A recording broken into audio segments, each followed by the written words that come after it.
है 1965 की। मैक्सिको में टॉमस नाम का एक व्यक्ति अपनी पत्नी बेला के साथ रहता था। टॉमस की शादी कुछ ही दिनों पहले हुई थी। वो और उसकी पत्नी अक्सर बाहर घूमने जाया करते थे। एक रात बेला और टॉमस कार से घर की तरफ लौट रहे थे। अंधेरी रात में अचानक से एक आदमी उनकी कार को जाते हुए देखता है। उसकी आंखें लाल होती हैं। चांदनी रात में टॉमस गुनगुनाता हुआ गाड़ी चला रहा होता है, लेकिन बेला तंग होकर उसे डांटती है। कितना घना जंगल पड़ता है रास्ते में टॉमस। मैंने कितनी बार कहा है कि इस रास्ते से मत जाया करो। अरे डियर, ये शॉर्टकट है, यहाँ से जल्दी घर पहुँच जाते हैं। प्लीज ऐसे शॉर्टकट से मत चला करो टॉमस। कितनी बार तुम्हें समझाया है, लेकिन तुम सुनते ही नहीं हो। अच्छा बाबा, सॉरी। अगली बार हम रोड के रास्ते से ही जाएंगे, चाहे कितना भी लेट हो रहे हो। ठीक है, और अभी जितना जल्दी हो सके यहाँ से चलो। टॉमस गाड़ी चला रहा होता है कि तभी उसके सामने एक आदमी खड़ा हुआ दिखता है। वो आदमी गाड़ी रोकने का इशारा कर रहा होता है। अरे, ये आदमी क्यों खड़ा है? रोक कर देखता हूँ। क्या जरूरत है? इतनी रात में गाड़ी रोकना सेफ नहीं होगा। क्या पता किसी को मदद की जरूरत हो। क्या जरूरत है टॉमस? इतनी रात हो चुकी है, ऐसे गाड़ी नहीं रोकनी चाहिए। अरे घबराओ मत बेला, मैं हूँ ना, कुछ नहीं होगा, रिलैक्स। एक बात सुन तो लेते हैं ना। टॉमस गाड़ी रोकता है। वो शीशा नीचे करता है तो एक बड़ा सुंदर नौजवान सामने खड़ा होता है। वो शक्ल से बहुत ही भोला लग रहा होता है। क्या बात है? इतनी रात में यहाँ क्या कर रहे हो? मेरा नाम नोआ है, पास वाले गांव से आया हूँ, लेकिन अभी रास्ता भटक गया हूँ और कुछ नहीं पता कि कहाँ जाना है। एड्रेस लिखा हुआ है लेकिन वो भी खो गया है। आप अगर मुझे लिफ्ट देकर किसी होटल पर छोड़ देंगे तो बड़ी मेहरबानी होगी। टॉमस बेला की तरफ देखता है। बेला बिना कोई भाव लाए सिर हिला देती है। ठीक है, आ जाओ, अंदर बैठ जाओ। आपका बहुत बहुत धन्यवाद। आप लोग भले लोग हैं, वरना किसी ने मेरी मदद नहीं की। अरे थैंक यू किस बात का? आओ बैठ जाओ कार में। टॉमस गाड़ी चला रहा है और फ्रंट मिरर से नोआ को भी देख रहा है। नोआ खिड़की से बाहर देख रहा होता है। उसका शरीर चांदनी रात में चमक रहा है। मेरा नाम थॉमस है नोआ, और ये मेरी पत्नी बेला। नोआ मुस्कुराता है और बेला टॉमस को गुस्से से देखती है। टॉमस फिर से बात शुरू करता है। तो नोआ, तुम्हारा शहर कैसे आना हुआ? जी, मैं एक फेमस पैरानॉर्मल एक्टिविस्ट हैं, मिस्टर पीटर हैंडमैन। उनसे मिलने आया हूँ।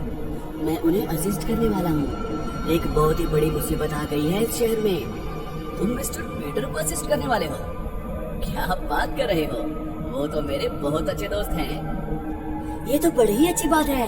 ये बात तो तुमने बिल्कुल ठीक कही। आपसे जल्द ही मुलाकात करूंगा अच्छे से। तुम्हें फिर आज किसी होटल में नहीं, मेरे घर रुकना होगा। पीटर के घर में कल तुम्हें ड्रॉप कर दूंगा। आप लोग सच में बहुत अच्छे हैं, थैंक यू।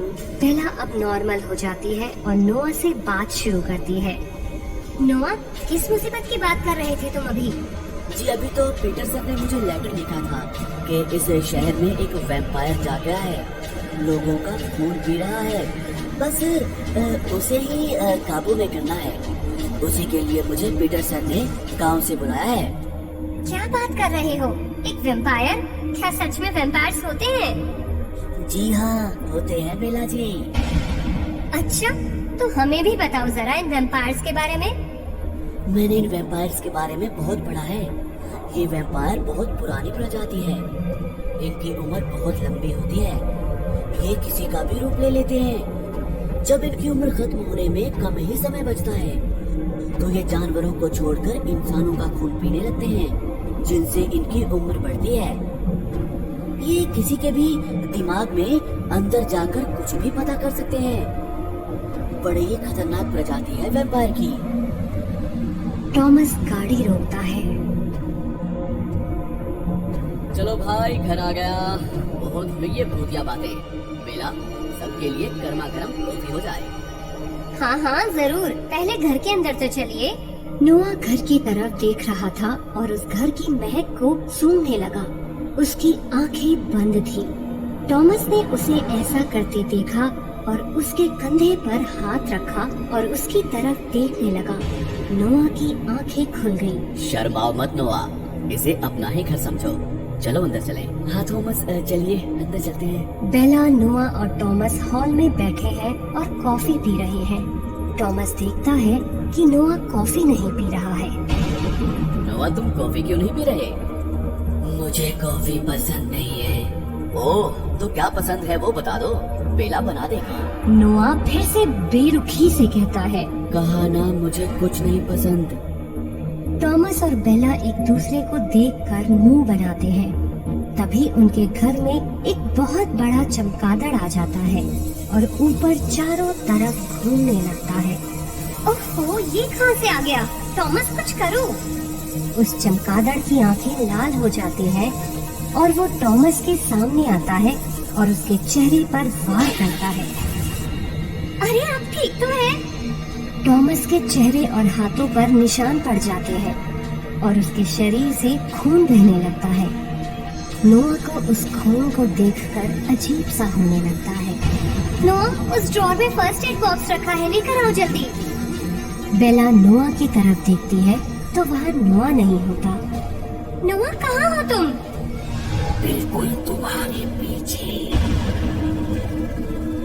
बेला पीछे देखती है तो नोआ खड़ा होता है और उसकी आंखें लाल हो चुकी होती हैं। उसके कपड़े भी काले रंग के हो जाते हैं। उसके दांत नुकीले हो जाते हैं। बेला के नोआ को देखकर होश ही उड़ जाते हैं।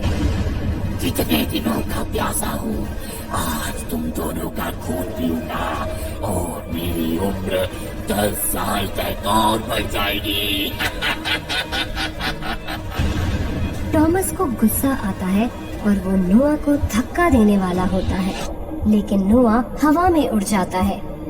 उनके सारे घर में छोटे छोटे चमगादड़ आ जाते हैं और नोआ के चक्कर लगाने लगते हैं।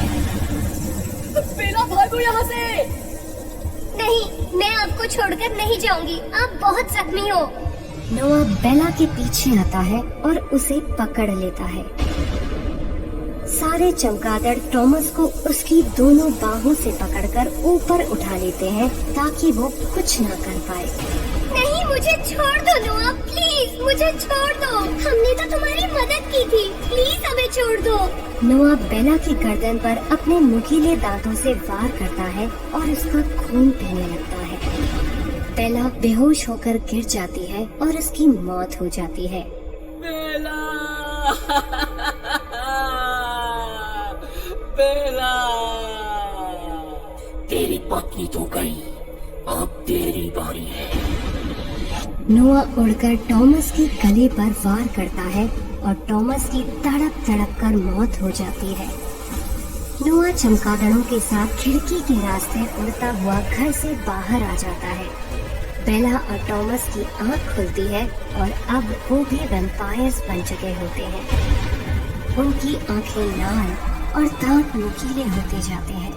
वो एक दूसरे की तरफ देखते हैं और मुस्कुराते हैं। दोस्तों, अगर आपको हमारी कहानी अच्छी लगी हो तो लाइक, कमेंट और शेयर जरूर करें। साथ ही रेगुलर अपडेट के लिए चैनल को सब्सक्राइब करें। और अगर आपके पास भी कोई डर से भरी दमदार कहानी है तो भेजिए हमारे मेल एड्रेस पर अभी।